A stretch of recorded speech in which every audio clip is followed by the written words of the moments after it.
Okay, now we have to consider the system. So we have to check whether the system is consistent or not and which scenario it's going to be consistent, right? So the linear equations are given by x plus y plus 5z is equal to 3, x plus 2y plus mz is equal to 5, x plus 2z plus 2y plus 4z is equal to k. Now, if we solve it, we have rank of A is equal to rank of A minus B. So from there, we can say that our option B is going to be correct option.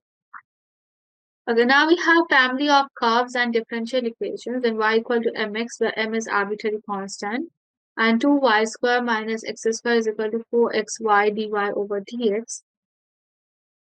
Option B is given by x minus a whole square plus 2y square equal to a square, and this. So these are the things that they have given, and we have to find which of the following is a differential equation for the given family of curves, right? So all we need to do is to solve all of the family of curves that they have given. We have to get rid of the arbitrary constant. So we get this, that for option A, this one is the a differential equation. From B also, x minus a whole square plus 2y square equal to a square. We are going to get rid of the a. So if we get rid of the a, we are going to get this differential equation.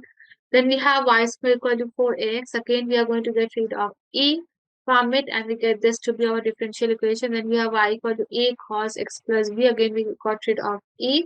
We get this to be our differential equation.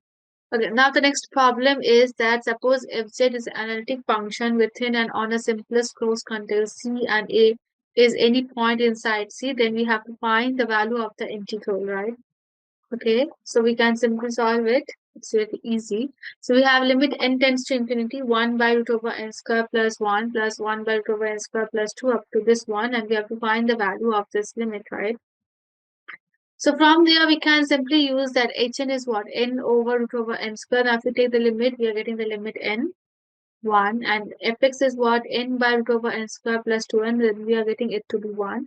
Now, using the sandwich theorem, we can say that limit gn is between 1 and 1. So from there, we can say that the limit is going to be 1. Okay, now we have to match the list of the double integrals, right? Which one of the following are equivalent?